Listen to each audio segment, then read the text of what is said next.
our that if combustion is best, combustion is best.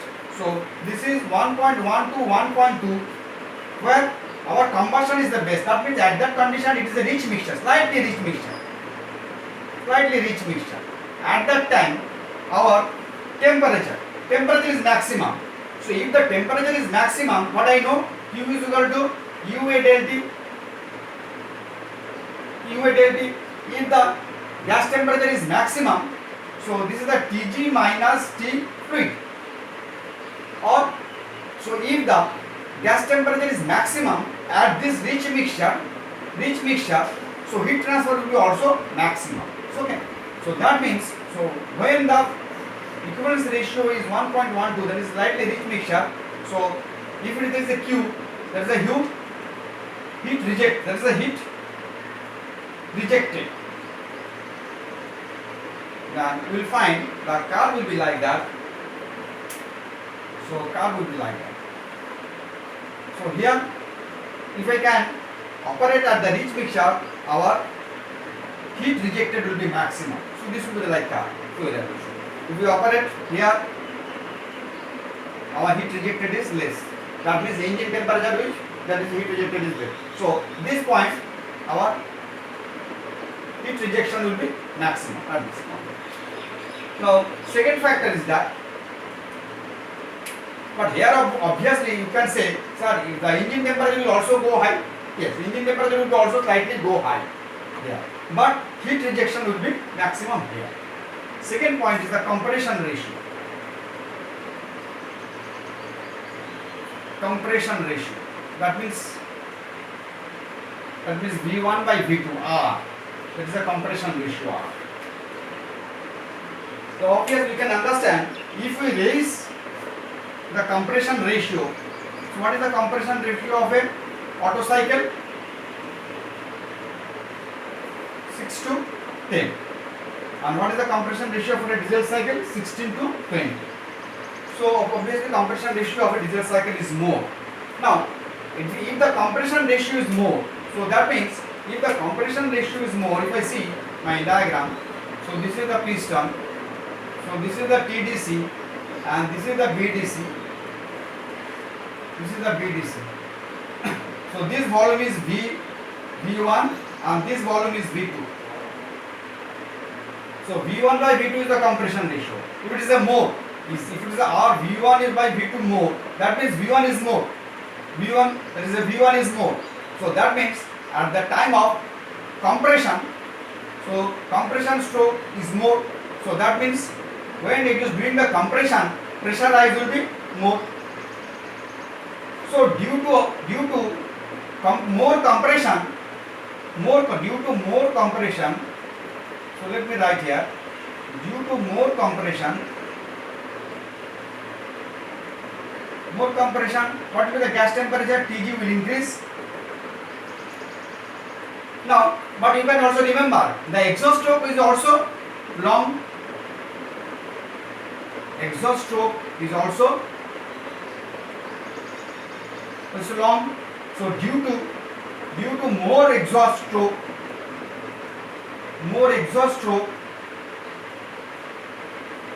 what will happen to the Tg? Tg will go down because there is a more expansion, more exhaust stroke, or rather you can say more expansion.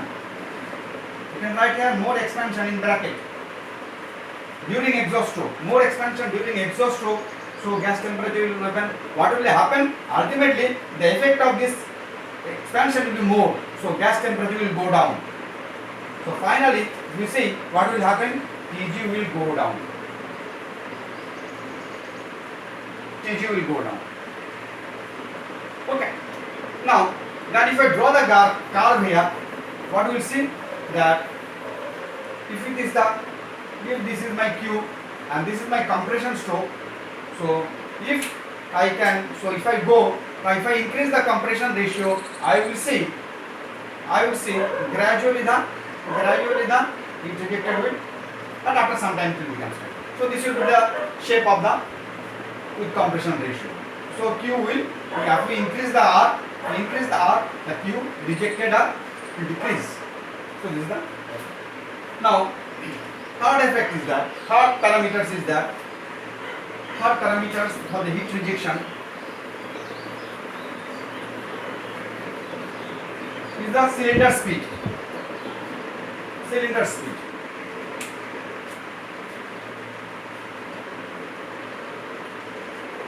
Cylinder engine speed or engine speed. Cylinder, rather you should say engine speed. If the engine speed is high, if N is high,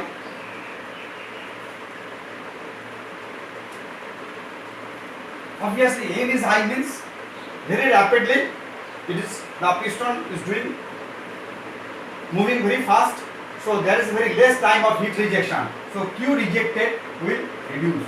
Why Q rejected reduce? Because so if it is an RPM has increased, so that all strokes will do very fast. So if suppose 3000 RPM, listen, I know, so in a 4-stroke engine, 3000 RPM, then how many cycles are there? I know 2 RPM is equal to 1 cycle in 4-stroke engine. Then how many cycles? 1500 cycles. And 15 cycles is obviously 6000 cycle, 6000 strokes. In 1 cycle there is a 4-stroke, so so much of strokes. So much of strokes is happening at per minute. But if I increase it to 6000, what will happen? 6000, so that will be 12,000 strokes per minute. So that means per minute stroke size will increase. So there is a very less time for the heat to transfer. Then what will happen? QR will reduce. So heat rejected will reduce. Okay. So that is the effect of engine speed.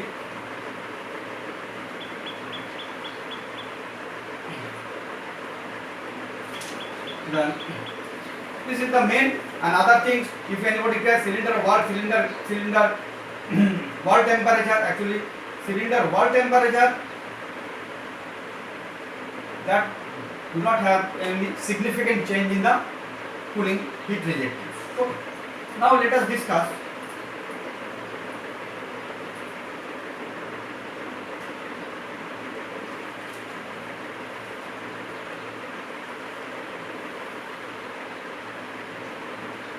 how much cooling water requirement. Let us discuss now cooling water requirement. How much cooling water? There is a formula. Let me write it. That QW is nothing but a Z some constant into brake power divided by del TW. What is the del TW? TW inlet temperature minus TW outlet temperature minus TW inlet temperature. So by this formula I can find out what is the Z. Z is some constant. It depends on the engine configuration, engine design,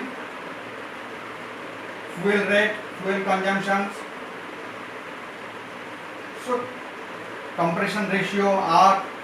So these are some factors are there. So much of cooling water is required. If I know this thing, if I can find out Z will be determined by the design, by the designer. So if the designer say that this Z is that, then I can find out then how much the cooling water is required. So and del TW always I say that it is preferable, it should be within 10 degree, but not more than 20 degrees centigrade. So at that time I can find out how much the cooling water is. In some engines it has seen that the cooling load, that is a cooling load, if it is a cooling load, that will come later. Now let us come to the some of the cooling system process. Now directly today we will discuss some of the cooling systems. Some of the liquid cooling systems today, 1 or 2, and the next classes we will do the remaining part. So liquid cooling system. Though Now, liquid cooling systems can be done by the 5 way. First is the direct method. Direct method or non-return type.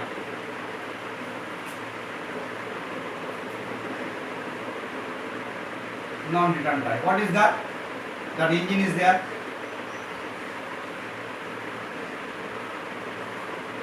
So, okay, engine is there. Some water or coolant is coming, and it is going.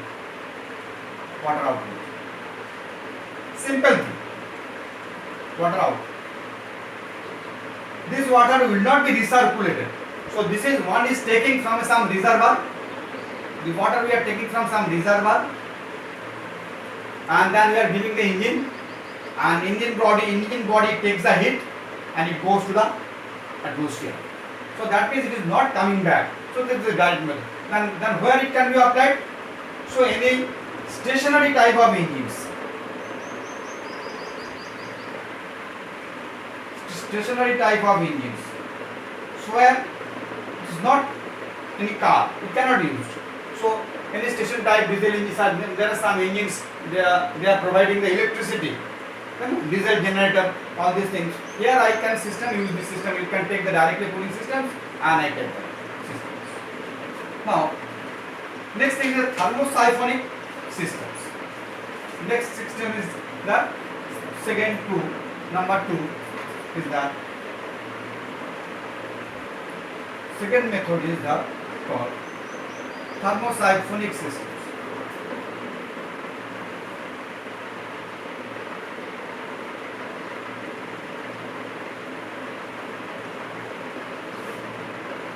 What is the thermosiphonic system?